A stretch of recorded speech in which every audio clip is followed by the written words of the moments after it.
E a gente abre a edição de hoje falando do Supremo Tribunal Federal. Nos últimos anos, o Supremo tem assumido um papel importante no cenário institucional brasileiro, com decisões que, em alguns casos, vão além da esfera estritamente jurídica e têm impacto também no debate político e nas relações entre os poderes. Essa atuação mais ampla reacende discussões sobre os limites e as responsabilidades da Corte como Tribunal Constitucional, em um contexto de crescente pressão política e também institucional. Nesse cenário, também estão em debate diferentes propostas e iniciativas, como as sugestões de reforma do Judiciário apresentadas pelo ministro Flávio Dino, projetos discutidos no âmbito do PT, a proposta de código de ética associada ao ministro Edson Fachin e a defesa de mandatos para ministros do Supremo, que foi levantada pelo ex-governador de Minas, Romeu Zema. Um debate que coloca em evidência a discussão sobre o equilíbrio entre a independência do Judiciário, os mecanismos de controle institucional e o papel do Supremo no sistema político brasileiro. Quem traz a análise e os desdobramentos é o professor de Direito Constitucional da Universidade Federal Fluminense, Gustavo Sampaio. Professor, obrigada pela participação mais uma vez aqui com a gente. Muito bom dia. A gente já vai analisar esse caso.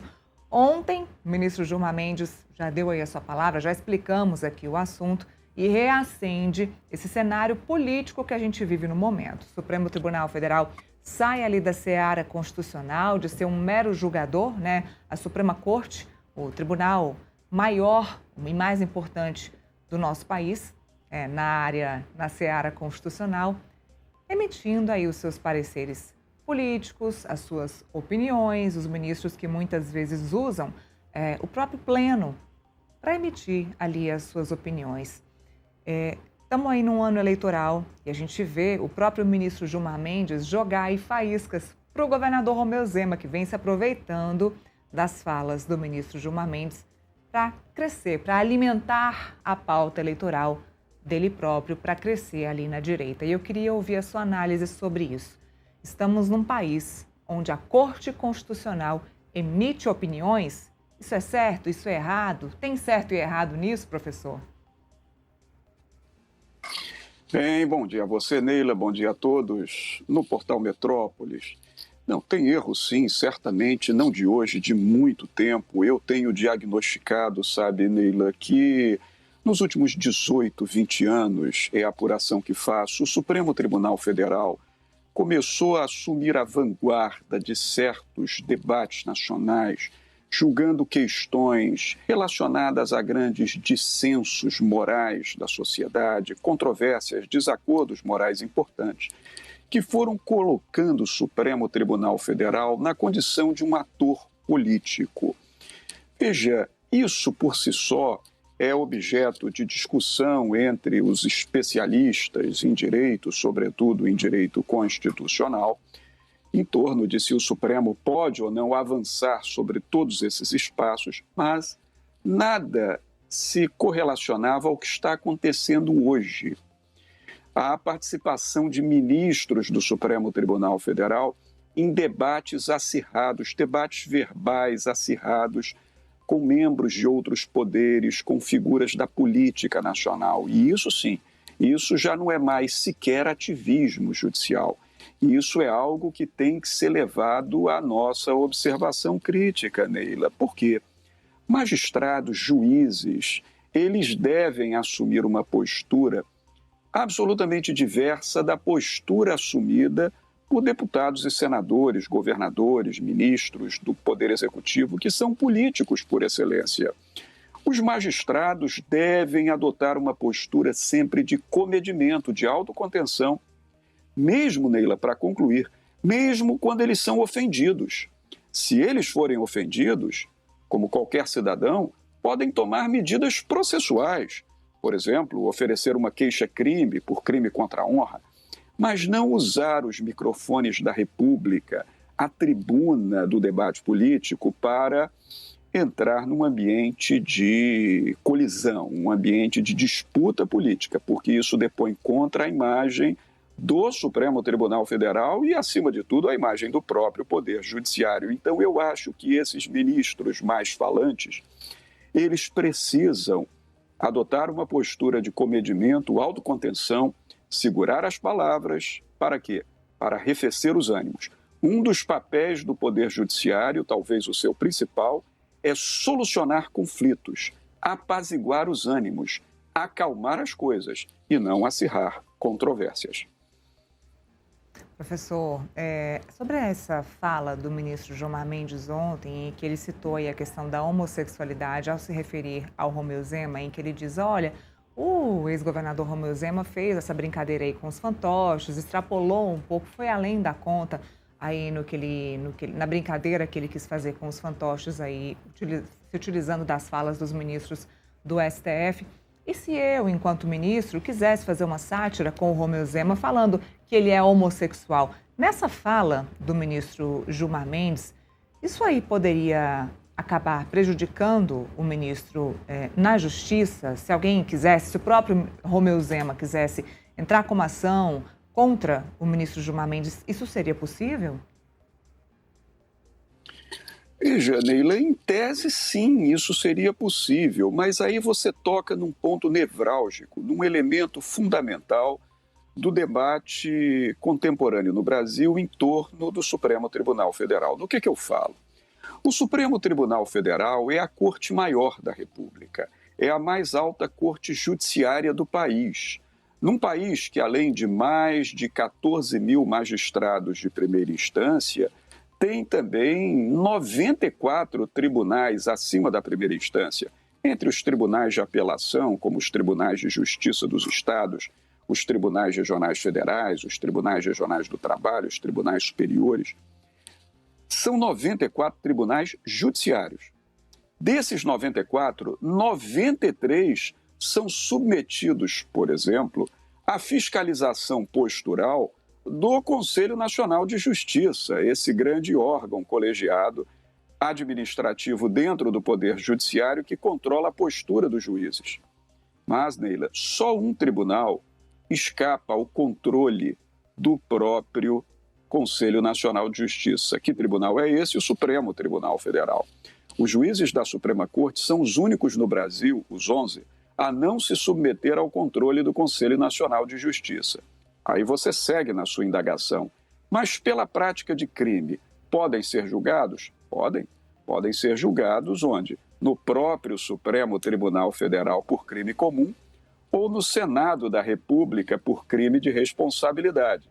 Te alerto que em 137 anos de história da República não tivemos nenhuma condenação contra ministro do Supremo Tribunal por crime de responsabilidade. Então eles ficam, em certa medida, protegidos por si mesmos, autocontidos, autoprotegidos dentro dessa concha chamada Supremo Tribunal Federal e de um Senado da República que historicamente não tem tido coragem de enfrentar ministros da Suprema Corte nas acusações por crimes de responsabilidade. Por último, pode haver uma ação civil por parte de alguém que se cita ofendido, não uma ação penal, uma ação civil reparatória, por exemplo, por ofensa à honra, por dano moral? Bom, isso pode acontecer sim.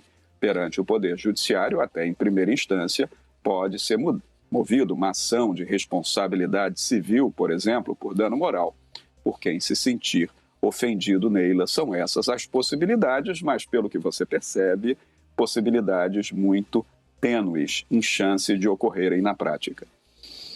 Professor, olha, no cenário político e eleitoral deste momento, os políticos perceberam e candidatos perceberam que falar de Supremo Tribunal Federal, se afastar e atacar o Supremo Tribunal Federal, pode ser uma boa. Saiu uma pesquisa, a pesquisa Datafolha mostrou há pouco que a maioria dos brasileiros, mais de 70% dos brasileiros, entendem que o Supremo Tribunal Federal tem muito poder. Isso mostrou para os políticos que atacar o Supremo pode ser uma boa vantagem, é o que o Romeu Zema vem fazendo. Alguns políticos de direita que costumavam fazer isso, como a extrema-direita, como os bolsonaristas, não o fazem por alguns motivos importantes que têm relação com a prisão do ex-presidente Jair Bolsonaro, mas Romeu Zema vem fazendo e agora o próprio presidente Lula e o governo vêm se afastando do Supremo Tribunal Federal E o PT já anunciou que no seu projeto de governo vai criar aí um código de ética, vai propor um código de ética para o Supremo Tribunal Federal. Pois bem, o próprio presidente da Suprema Corte já propôs esse código de ética dentro do Supremo e houve ali um embate, uma divisão entre ministros sobre esse assunto. O ministro Gilmar Mendes disse ontem que não se opõe a um código de ética, mas acha que não é um momento oportuno para falar sobre este assunto, porque é um momento em que o clima está muito arrefecido, está muito quente para falar sobre isso. Ou seja, está todo mundo se aproveitando do assunto Supremo Tribunal Federal. Até o próprio Partido dos Trabalhadores vai apresentar uma proposta de código de ética para a Suprema Corte, levando em consideração a história do Supremo Tribunal Federal, a história das eleições. Isso é comum, professor? Não é comum não, Leila. A situação, a conjuntura contemporânea não tem nada de comum. Inclusive tem sido consenso entre os analistas da cena política judiciária, tanto entre cientistas políticos quanto jornalistas e até juristas, que o ministro Gilmar, por exemplo, quando entrou nessa atmosfera de atrito com o governador ou ex-governador de Minas Gerais, Romeu Zema, que ele, em verdade, acabou alimentando a campanha do governador Zema para a presidência da República. Por quê? Porque, em razão dessa superexposição do Supremo Tribunal Federal, por ele mesmo projetada a partir de seu comportamento nos últimos anos, tornou-se a Suprema Corte do Brasil uma espécie de objeto de projeção política nas campanhas eleitorais. Nós temos, sabe, Neila, que valorizar muito o senso comum.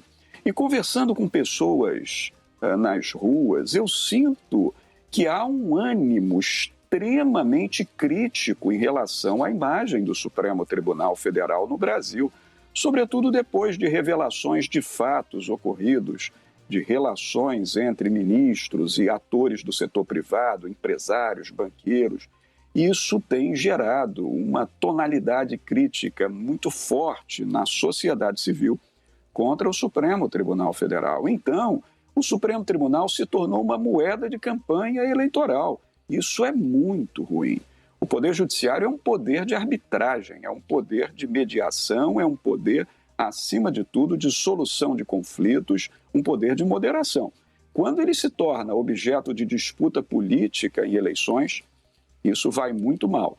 Então, certamente que a postura, às vezes animosa, acirrada, de alguns juízes respondendo publicamente a provocações, isso alimenta campanhas eleitorais, o que é um dado muito negativo.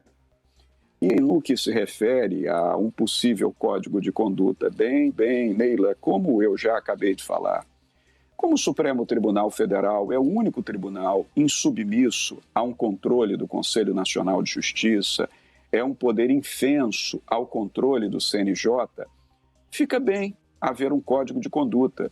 Aliás, grandes países democráticos, grandes democracias do mundo civilizado têm adotado esse modelo. Sabe, Neila, nos Estados Unidos da América adotou-se um código de conduta, algo similar, para juízes da Corte Suprema, lá são 9, sediada em Washington. Olha que a Corte Suprema é muito mais autocontida em exposições públicas do que o Supremo Tribunal aqui no Brasil, mas lá existe um código de conduta, por exemplo, para que juízes da Suprema Corte tenham que declarar publicamente valores recebidos por palestras realizadas, tenham que dizer publicamente quem os contratou para realizar palestras, coisas assim. E uma outra experiência também implementada se deu na República da Alemanha. Por lá existe uma grande corte de defesa e guarda da Constituição, que é o Bundesverfassungsgericht, a Corte Constitucional Federal da Alemanha.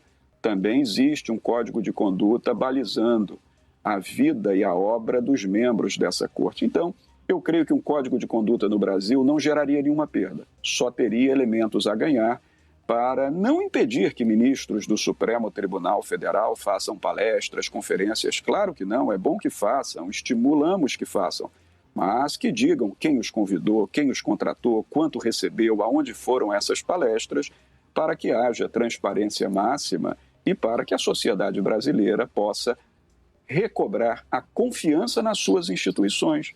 Porque eu sempre tenho dito, para concluir, é um direito que a sociedade brasileira tem, o de acreditar nas suas instituições. Neila.